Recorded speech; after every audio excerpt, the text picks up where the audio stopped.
Peter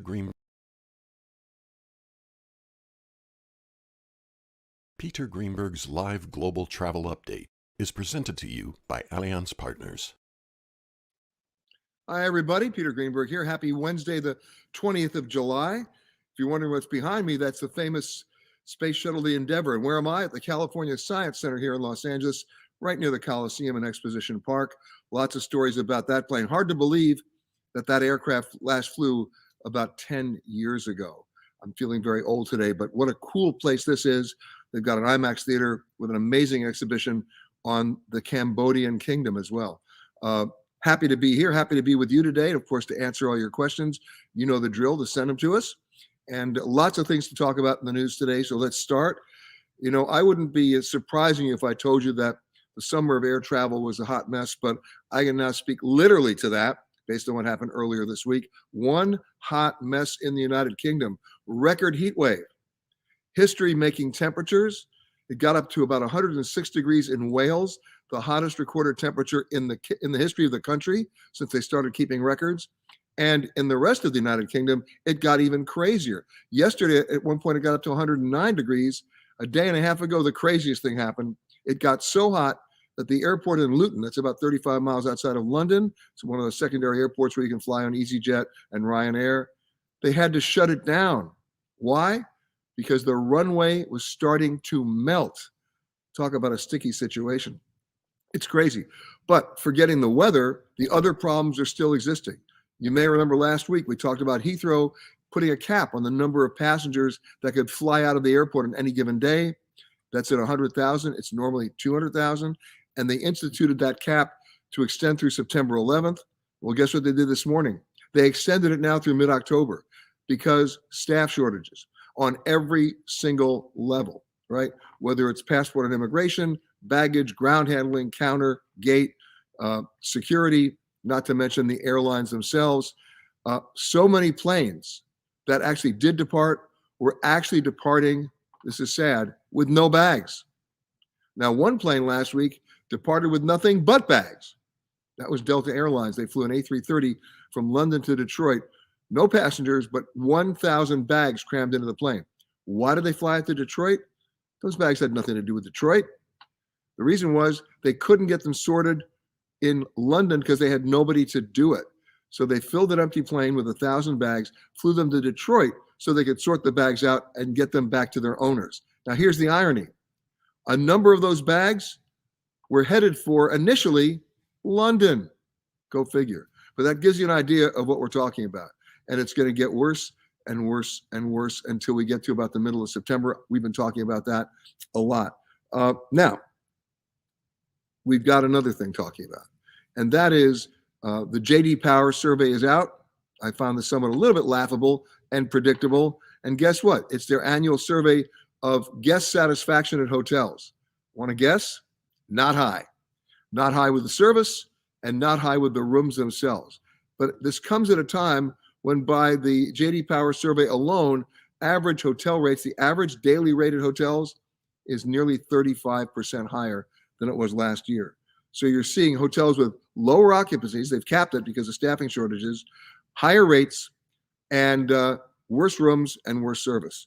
What a wonderful combination for a summer of travel. That brings up a point. So many of you will book your hotel rooms online. Big mistake.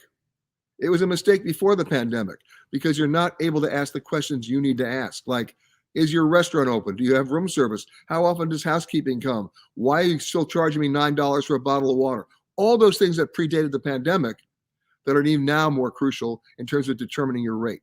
There are so many hotels that are chasing revenue they lost and trying to put it on you to be able to recover in 2022. Well, they're not going to recover in 2022. They'll be lucky if they break even by 2023.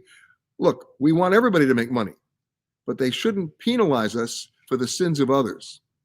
And so what does that mean? You have a conversation when you check into a hotel before you ever check into the hotel, right? You talk to a human being. You talk to them about the questions you need answered.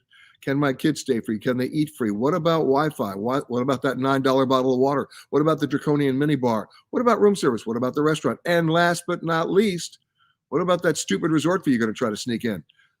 Everything's negotiable now. Hotels don't make money when you stay once. They make money when you have a great time, tell your friends, and you come back.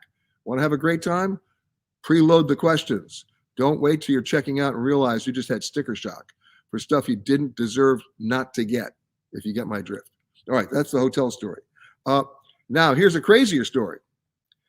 Airlines right now are all full. We know that. Every plane is full. But the airlines, in many cases, continue to overbook. Who are the biggest offenders for overbooking airlines and bumping passengers? It's Frontier, Southwest, and American. So what happens if you get bumped? Or if they ask for volunteers to give up their seats? What if nobody volunteers? Well, then the bidding war starts. And what's offered to you maybe as a $300 credit or voucher starts to go up in value. I was on a flight once where they started at $300. And I looked around and I said, nobody get up. Don't get up. Then it went to $450. I looked around, don't get up. Then it went to $600. I still shook my head. Don't do it. When it got to about $1,700, and I had somewhere to go, but now everybody has their price, right? I figured, you know what? I can take a later flight. I stood to get up. I got trampled by 40 other passengers who had the same decision as I did. But now the numbers are even higher than that. On a couple of flights recently, Delta Airlines actually paid people, sit down, $10,000 to give up their seat. Now, that doesn't happen very often. The average is usually far less than that. But there's another rule that you need to know. And it became a rule because so much bad publicity. Remember Dr. David Dow, who was hauled off and beaten up on that United Airlines flight on a seat he had rightfully obtained? Okay, here's what they're not telling you. Number one, you don't have to take a credit or a voucher. They can write you a check.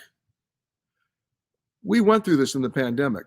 Everybody got vouchers and credits because the airlines refused to refund money.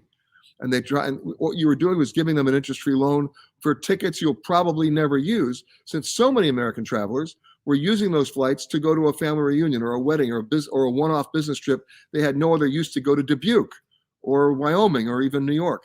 And all of a sudden, these became the terror of the bad gift cards. Well, the rule has changed. You can get cash. You know what? Cash is king. Make them understand that's a rule. Now, on average, there's something else. If the airline, once you give up your seat, doesn't get you to your destination within 2 hours of the originally scheduled arrival time, they have to pay you compensation at least $775 or 200% of what you originally paid for your ticket. So you do have rights. Are the airlines going to volunteer those rights? Probably not. So I just told you. All right, so you need to know about that. Speaking of getting compensation, we talked about Delta Airlines flying that plane full of bags. Let us now celebrate something that most of you don't know about. The 50th anniversary of a building, a company in a community called Scottsboro, Alabama. Most of you don't know where it is. Most of you never heard of it, but it has distinction in the world of the aviation and airline business because that 50th anniversary building, about the size of 2 Walmarts, is the headquarters of Unclaimed Baggage. It's where all lost airline bags go to die. And the truckloads are coming in every day. They've been doing it for 50 years, but no more so than now. And everything's for sale. Everything is for sale. They have entire display cases of Rolexes and Nikons and iPods, the old iPods, iPads, laptops, Ray-Bans, new clothing. At least 3/4 of the clothing for sale there still has the price tags on them because people were packing for their vacation. They had bought new clothes. Not to mention they also have a great display of luggage if you're looking for that. They have an annual ski sale there. Think about that. And here's a piece of irony that I just realized this morning when I got to the California Science Center and saw the Endeavor behind me. When I was there the last time to check it out, you know what was for sale? Well, actually, it wasn't for sale because they didn't know what to do with it. They actually returned it to NASA, but they found it in somebody's bag. A tile from the space shuttle. They found a Stradivarius era violin. They found emeralds, this big. I mean, it's crazy. Unclaimed Baggage, Scottsboro, Alabama, and now you can even buy stuff online. It's crazy. But that'll give you an idea of the world in which we live right now, that some of these problems have never gone away. They just celebrated their 50th anniversary. They've been doing it since 1971 or 72. That's how long people have been losing bags. So I've said this before. I'm going to say it again. Don't depend on your ID tag on the outside of your bag. Conveyor belts eat those for breakfast. They also eat the baggage tag sometimes, even though they're pretty firmly, affixed. Open up the bag, get a piece of clear or light colored masking tape and a permanent magic marker, and write your name, email, and cell phone number on the inside of the bag. Because if that outer side gets ripped off, it's headed for Scottsboro. All right? Now you know. All right. Let's move on from that to trains. Interesting development in the train business, especially over in Europe. It's such a mess for short-haul flying there, and so many flights have been canceled that certain governments are saying, you know what? Let's just make the trains free. We got to alleviate the pressure. So they started doing that with discounted fares in Italy. And just this week, what did Spain do? On most medium and long haul trains, it's free. How about that? And the Spanish trains are pretty good. So that'll give you an idea of what's happening there. One more update before we get to your questions and comments. The cruise industry. Amazing story. And the numbers are out. On one hand, with the ultra high-end luxury cruises, they're selling out like you can't believe, right? I talked about this earlier this year, then I talked about it a couple of weeks ago. Regent put their most expensive world cruise up for sale, a 180-day itinerary with the cheapest cabin is like $75,000. It goes up to, that's per person, by the way, goes up to $200,000. Guess what? Sold out in a day. But what about the rest of the cruise lines? There are new ships coming out all the time. There are now, get ready, 2,000 separate cruise itineraries where the rate is under $100 a day to take a cruise. Now let's put that in perspective. That's for your cabin and for your transportation, obviously. A lot of other things are extra, but think about that. You can't wake up in Cleveland for $100 a day, considering you're getting 3 meals on the ship, right? Not to mention the midnight buffet and the fact that you're going to end up weighing 35 pounds more when you leave. But it's a buyer's market and a lot of new ships out there, so check that out. Okay, I'm going to give you the trivia question today, and then we're going to go to your questions. Here's the trivia question. 196 countries in the world. I've been to 152 of them. Can anybody here name 3 countries I haven't been to? Okay. You got, 44 chances, right? 196 countries, I've been to 152 of them.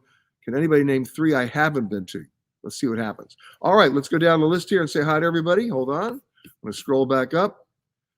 Patrick Cooney says, greetings from LAX, where I'm still waiting for the luggage. I bumped into Patrick the other night when I was flying in from Philadelphia. And not only was the plane an hour and a half late, thank you, American Airlines, we waited an hour for the bags. Either the belt wasn't working or there was nobody unloading the bags. That was crazy. And that was at 11:30 or midnight, if I remember, Patrick. I hope you got your bags. I know you were waiting for some folks out there as well. Priya says hello from Irvine, not too far from where we are right now. Evelyn, good morning to you. A lot of friends in Tanzania saying hi. Going to say hi to them as well. Jew, as you still make it back to Japan, I think you are. Colleen, would I have concerns visiting Cuba this fall with a group leader who is intricately familiar with compliance requirements of the Treasury requirements about travel there? I have no concerns whatsoever. Let me tell you, the rules about travel to Cuba are so double-sided, and it's hypocritical. I go back to the days, even back to the Carter administration, where at least 2,000 Americans a month were sneaking down there to vacation.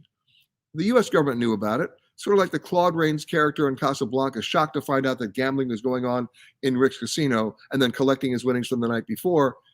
The problem is, every U.S. government knew that Americans were traveling there. They just didn't want to enforce the rule because that would be to acknowledge how many Americans were traveling there. Then the rules got eased. More recognition was following in the Obama administration. Most of that was scaled back during the Trump administration. And Biden has made very clear signals that we're going to go back to the the Obama rules. Other airlines now are increasing flight schedules and frequencies to Havana and other Cuban cities. And I have no problem going to Cuba today, tomorrow, and by playing by our rules as well. Now, to show you how easy it was to sneak down there, I did a story for the Today Show one day, many years ago. This is how far back it goes, where you could fly to any one of 5 other countries and sneak in through there. You can fly in from Canada. By the way, Cuba is the #1 vacation destination for Canadians. So a lot of air service. You can fly in from Jamaica. You can fly in from Mexico. You can fly in from the Bahamas.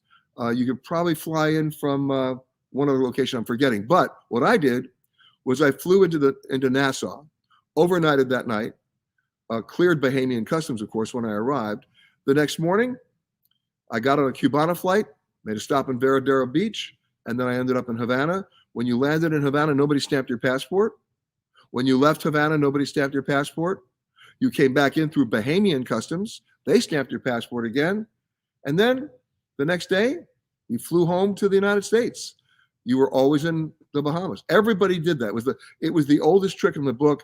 I guarantee you, Customs and Border Protection officers know all about it. They just look the other way. And that will continue to happen either with the current Treasury Department regulations or when things are loosening up again. So if you're going down there on an educational trip, on a people-to-people trip, and you're following the rules of the Treasury Department, no problem whatsoever. Okay, hello from Ashland, Virginia. Hello, Paul. Tanya's saying, my thoughts on the CDC announcement yesterday for cruise lines. It was coming. After all these many months, the CDC now just completely eliminated all the requirements and cruise restrictions on the cruise lines. And there's a reason for that. They gave them like 75 different protocols to comply with, or they couldn't cruise. They complied with it. They could cruise. And there you have it. So not surprising at all. Okay. Thank you, Adrian, for that nice comment. Debbie's saying hello from Boynton Beach. Mary Bliss says Brexit means they lost low-paid workers from Eastern Europe. They lost low-paid workers from everywhere. That's the problem that the pandemic created. It allowed everybody to reassess their position in life, their location, their quality of their job, their cost of living. And that's why you had the Great Resignation and the Great Migration. The other problem was, and I put this all on the head of the travel industry, they never did a good job of paying their people well in the service category, number one. And number two, they never did a good job, emphasis on the word job, of not making it a job, but making it a profession. And so when people had that catalytic moment of going, what am I doing here? They made a decision. So if the travel industry wants to respond and recover and get back to staffing levels that make sense, they have to start paying people more, giving them benefits, in some cases giving them some equity, and making it something they can be passionate about. It's possible, but the leadership has to do it. We'll see what happens. Okay, Mary says Delta offered $800 for 2 passengers on a Salt Lake City to Atlanta flight on July 9th. I rest my case. They're writing the checks. Linda says, hello from USC, right across the street. Indeed it is. Ann Thompson Nelson, I missed where this sale is. I could use a backup iPod. Well, it's not a sale. It's a store. It's called Unclaimed Baggage. It's in Scottsboro, Alabama. I'm sure you can find them on the web, but nothing beats going there because you walk in the door and you go, are you kidding me? I can't believe all this stuff is here. And it is. So check it out. Debbie says, I went to the Unclaimed Baggage and they didn't erase people's iPads they were selling and they were supposed to. Another reason to go. That's an added benefit. Wow. Sorry about that. Mary saying hi from Richland. Paul saying traveling to Berlin in October. Any restaurant or secret gems not to miss seeing? Well, there's a store in Berlin, and I hesitate to suggest this to you because you're going to find yourself in there for a while. It's the most amazing store. I actually like it better than Harrods in London. You'll see why. It's called Cadavet. It's like 7 or 8 stories. One story alone is just seafood. Oh my God, right? So check it out. All right. Grant Rosenberg, my buddy, saying not just unclaimed baggage, but unclaimed drugs. Actually, here's what happens, Grant. When those bags come in on tractor trailers, they have staff members in the back rooms going through. They're buying this luggage from the airlines sight unseen. The presumption is the airlines already paid the baggage claims to the passengers who lost the bags. So when they're opening the bags, they're separating things out that clearly are dangerous or not appropriate. And you can imagine some of the sex toys they're discovering. And those are all going either be donated or thrown out. So that never gets onto the showcase floor. All right, let's keep going here. In your latest podcast, you had some excellent ideas on improving airport layout, boarding, immigration lines. Can you pitch these ideas to the airline CEOs and airport authorities? Priya, I do it all the time. The problem is, I keep saying this, the people who build airports have never flown. And because of their need to get revenue, it's changed their business model. Let's be honest here. Do I go to the airport for fine dining? Really?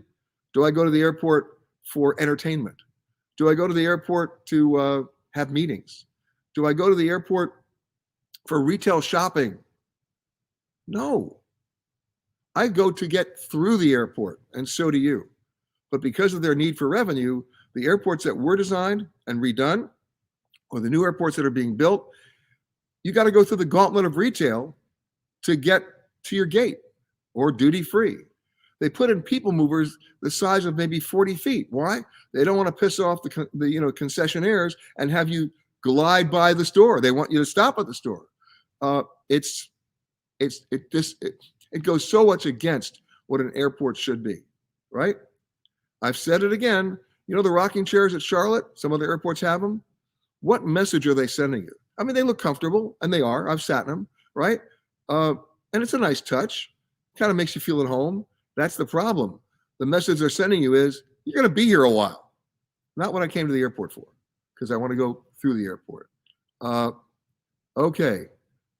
Here, Robert Watson, our great concierge back in Washington, D.C., is reporting now that today the heat is so bad in the United Kingdom, they not only are worried about the runways melting, they've stopped rail services because they're worried about the heat buckling the rails.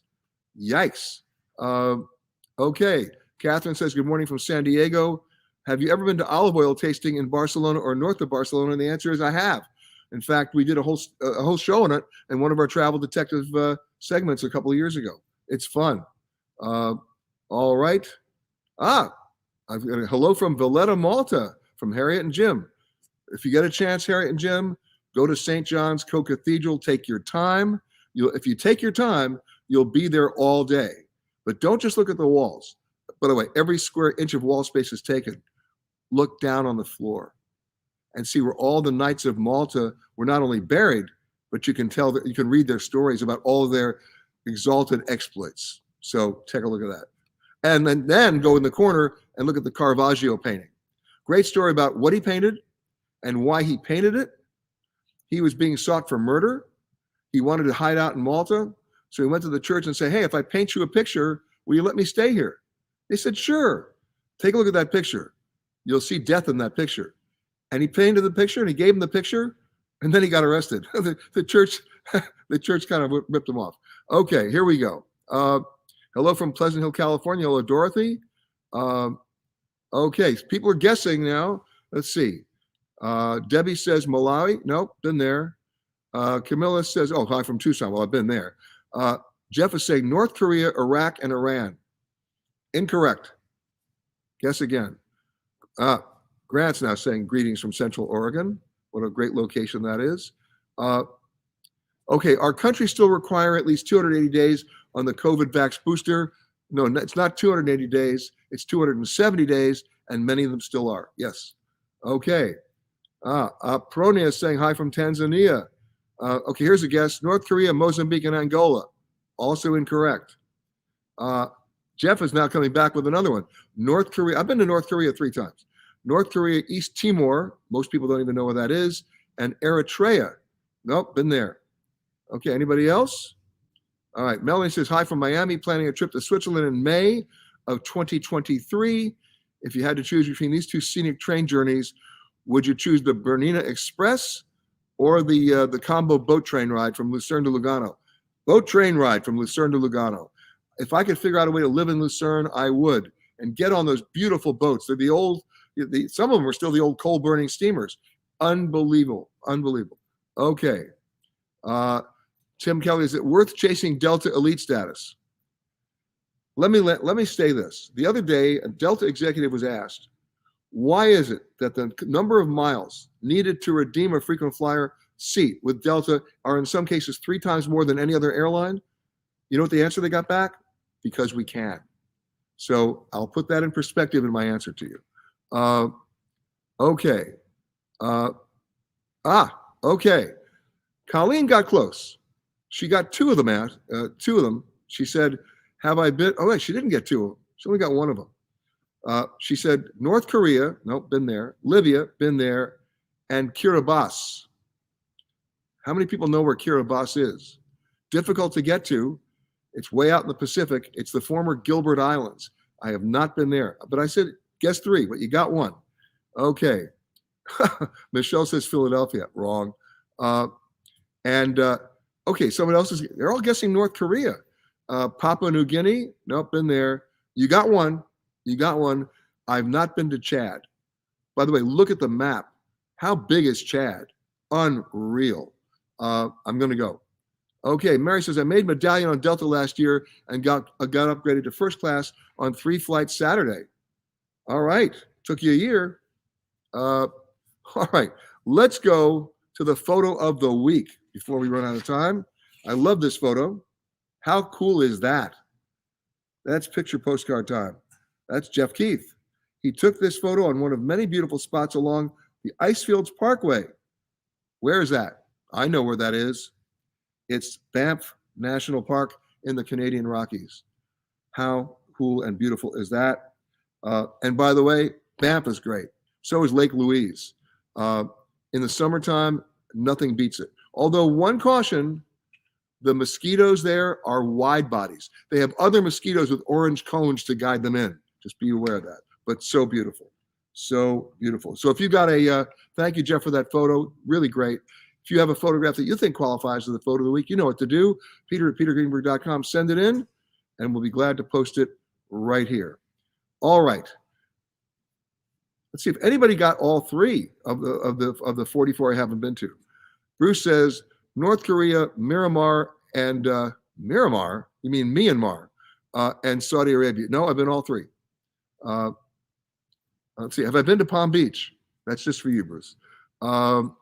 Evelyn, flights being restricted to, yeah, of course, they're weight restricted flights now because of the heat in the UK and in other parts of Europe, by the way. Adrian says, we had a 7-hour layover in Singapore about 20 years ago.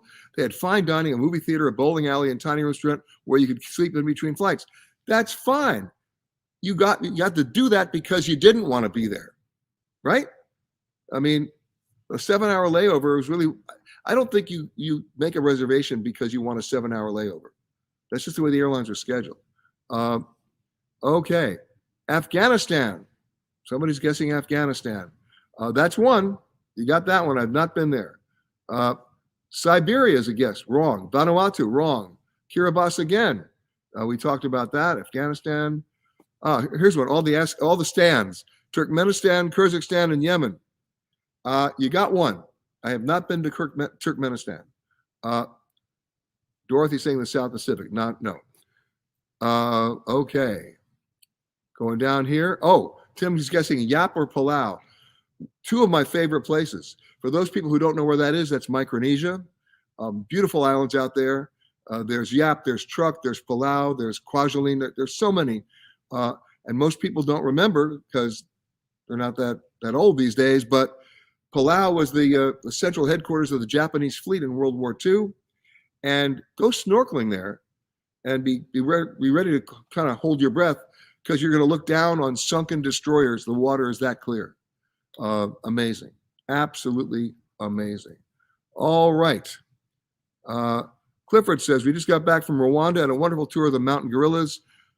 They love my royal tour with the President Kagame. Thank you so much. Debbie's guessing I've not been to St. Helena. I've been to St. Helena. Nobody knows where it is, so I'll tell you.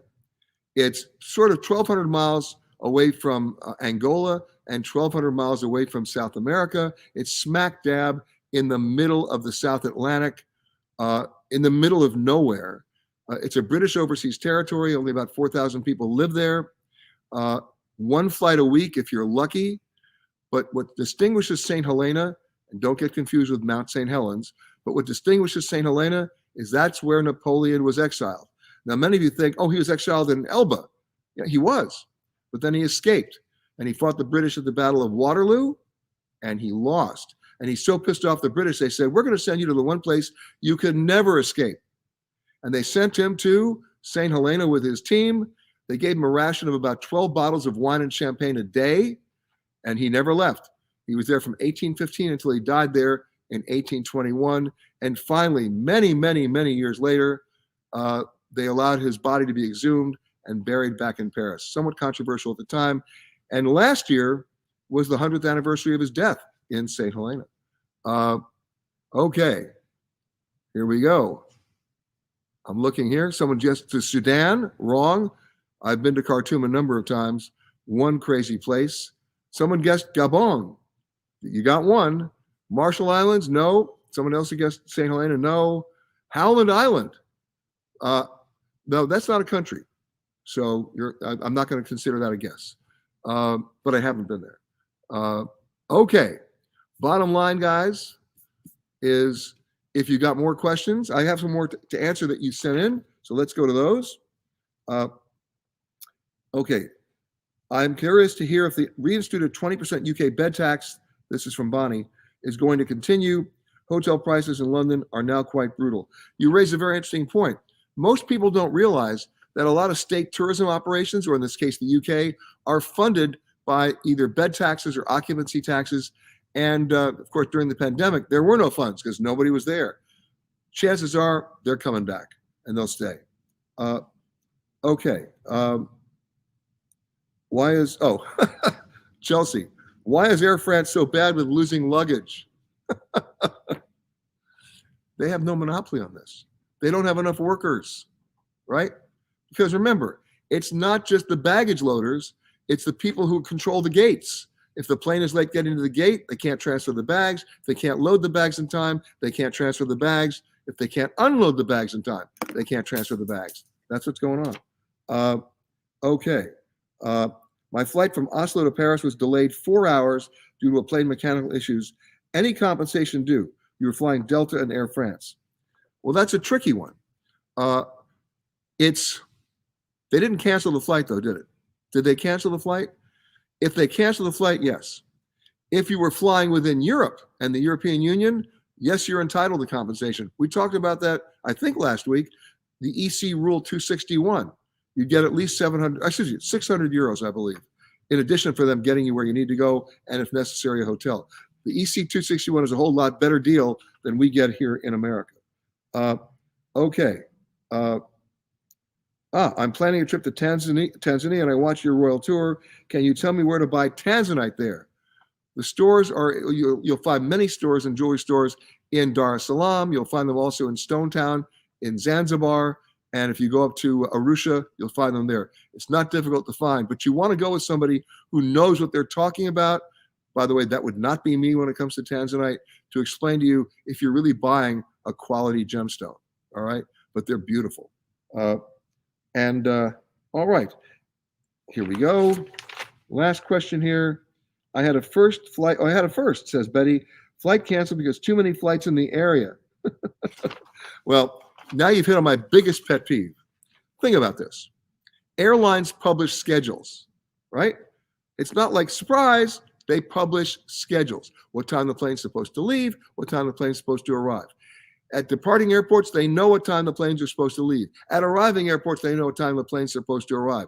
When you land, they don't go running around in a circle and go, we had no idea. No, they had an idea. They knew from the moment the plane pushed back from the gate. There's a machine in the cockpit called an ACARS. It's like a somewhat sophisticated fax machine. And it basically sends an automated message to the headquarters of the airline and the station where it's flying, saying it's pushed back from the gate. This is how long it's going to take. This is within 3 or 4 minutes what time it's going to land. So they all know it. The problem is, who is allowing the airlines to publish these schedules without oversight? An airport runway. Okay, I failed math in school, but I can do some basic addition and subtraction. An airport runway in a given day, right, can only handle, in the most ideal situation, 23 takeoffs an hour, right? You got to taxi to the runway. You got to spool the engines up. You got to get clearance to take off. It takes about 2.5 minutes, right? And then the next guy's behind you, assuming the pilot doesn't have to cross a parallel runway or a perpendicular runway to get to the takeoff runway. All right, those are the real numbers. They don't change. They don't change whether you're in Burbank or Bombay, right, or Mumbai. It's about the same. Okay, so why are the airlines allowed to schedule 34 flights leaving at 8 o'clock in the morning? Delusional with a capital D, right? So if your flight was canceled because there were too many flights, that means air traffic control had too many people in the sky flying at the exact same time to be able to control the sequencing of either taking off or landing. It goes back to the basic numbers. It's not difficult. It's not difficult. Okay, a couple of housekeeping notes. Number one, Travel Detective Season 7 still on the air, of course. If you miss it on PBS, it's Amazon Prime and Apple TV+. Of course, Royal Tour of Tanzania for all my folks in Tanzania. It's still on the air, of course, and also available on Amazon Prime and Apple TV+. And of course, we just finished a number of special shows for PBS that'll be airing this fall and next spring. We'll give you more information about them as we get closer, so you can hopefully get a chance to see them. Again, my thanks to the folks here at the California Science Center, where we'll be taping our radio show. Our radio show tomorrow is actually coming from New York City, Queens. And from so many New Yorkers, a forgotten borough. Well, think again. I think you'll be surprised when you listen to the show tomorrow. Cool thing, the Endeavor back here. Check out their IMAX theater here at the California Science Center. An amazing exhibit on Cambodia. And parked right out in front, for those people who are aviation geeks, a real SR-71. The coolest spy plane we ever built, not to mention the fastest plane we ever built. You may remember, you'll see one on the Intrepid if you're in New York, but there's one right here, up close and personal. This plane built out here in California at the Skunk Works, not far from here in Burbank, by Lockheed. But the coolest thing is, when they built it, of course, to replace the aging U-2 spy plane, which got shot down, remember Gary Powers? Well, it was easily gotten by the missiles. It wasn't flying that fast. This one they built to beat anything, and no missile could catch it. That's a fact. In fact, it set a speed record. It went from California to New York in under 2 hours and 30 minutes. Think about that. That is fast. Anyway, if you come here, you get to see that too.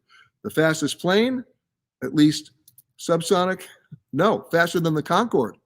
But then, of course, the one behind me, even faster. Guys, have a great weekend. I'm flying now to New York.